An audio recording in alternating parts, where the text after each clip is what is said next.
Well, hello, my YouTube friends and family. So today we are on lot 36. 10 books for $2, still in the romance section. So this one here is called For Girls Only by Sylvie Schuman. This is a 1957 book, and this is what it's about.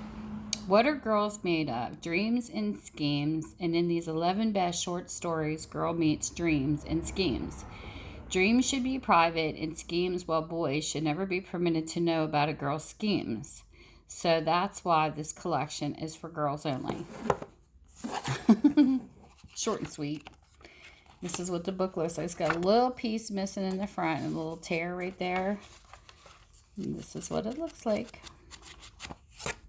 It's book number 1. So book number 2, it's got a little mark on the front. It says The Malvie Inheritance by Pamela Hill. This is a 1973 book.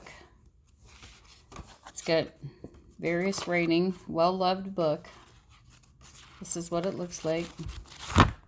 And this is a synopsis of what the book's about. Morven Doone had two great passions, one a love, the other an obsession. Doone was a man driven by desire. He had to regain his ancestral home, Malvie, and became lord of the majestic manor. It was his rightful inheritance, and it would be his again at any cost. He also had to have Livia, the lovely gypsy girl who could almost make him forget Malvie. Morven could not live without either, but he would only give his life for one. Sounds like an interesting book. So that is book number 2.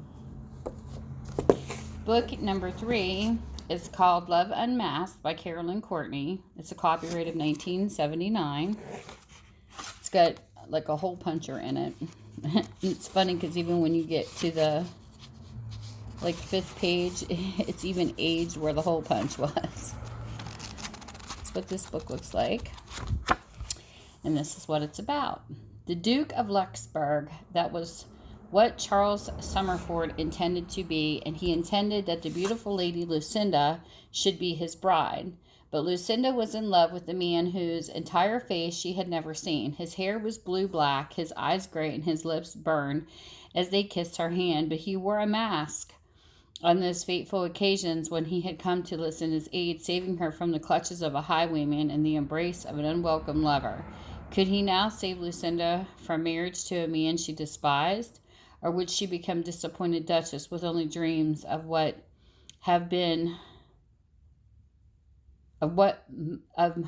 might have been when love unmasked? That almost sounds like a Zorro. So you have that book. And then here is number 4. And these are not like with any specific brand. These are just a mixed. This is A Safety Match by Ian Hay, condensed by Barbara Cartland. This is a 1997. Got a little bit of rating there. That's what the book looks like, and this is what it's about. Ian Hay is exactly like one of the heroes in his romantic novel, strong, steadfast, mistakenly appealing.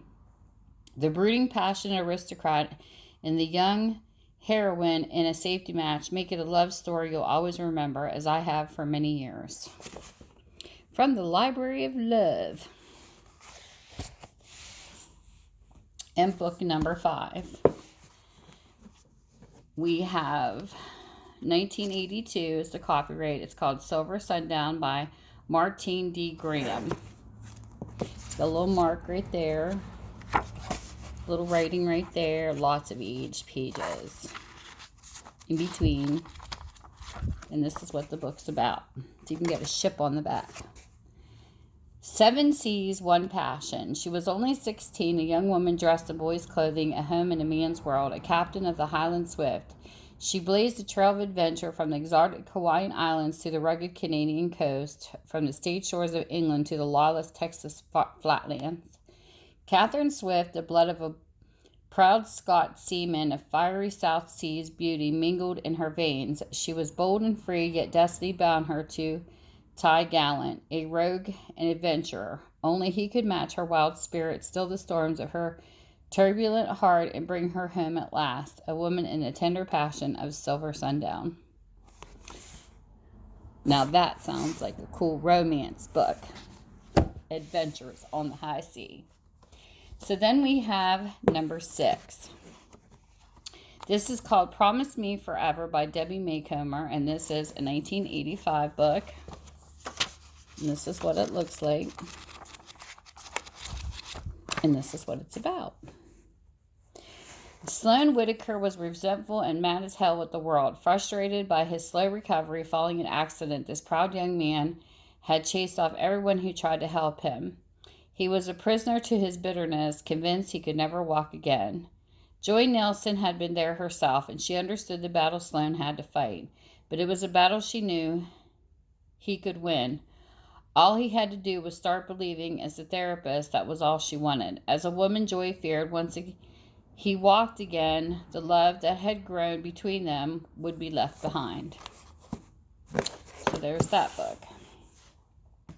Number 7.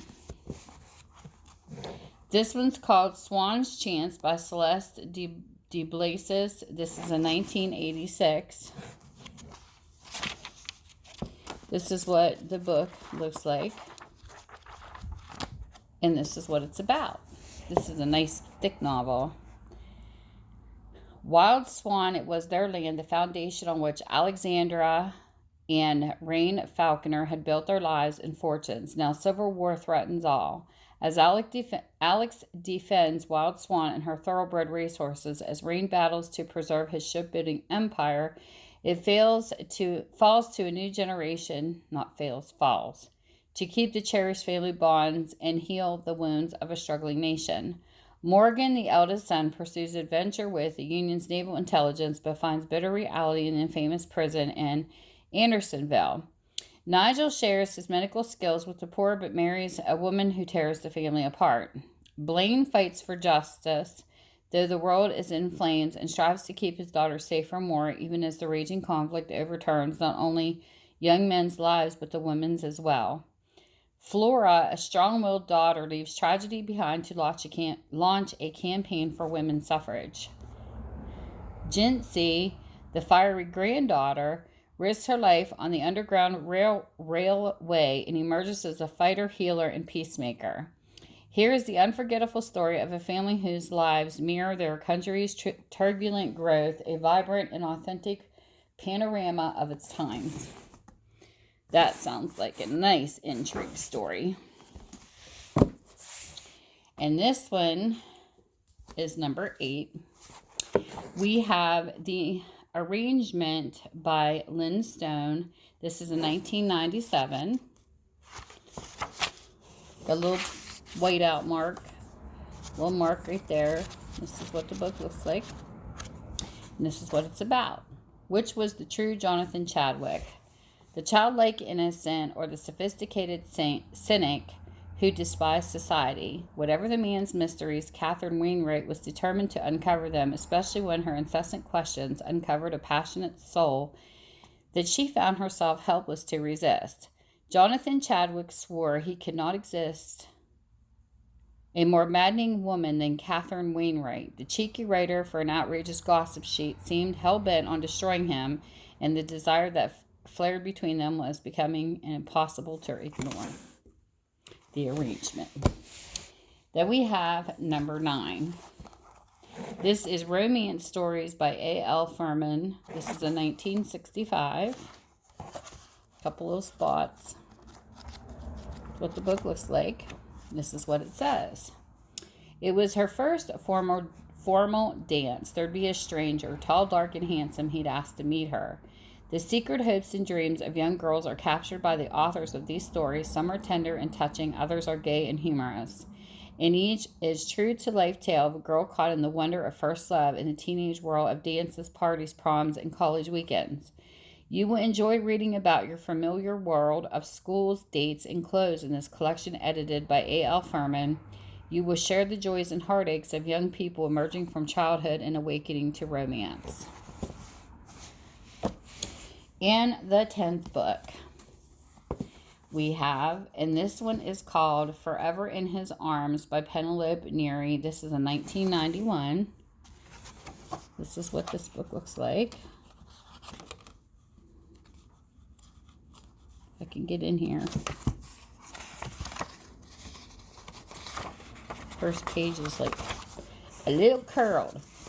So we have a little ink mark there. This is all the book, and it's another nice thick one. This says, whispers of war between the North and the South are riding the wind. This summer, Jenny Delaney fell in love with Tyler Mackenzie.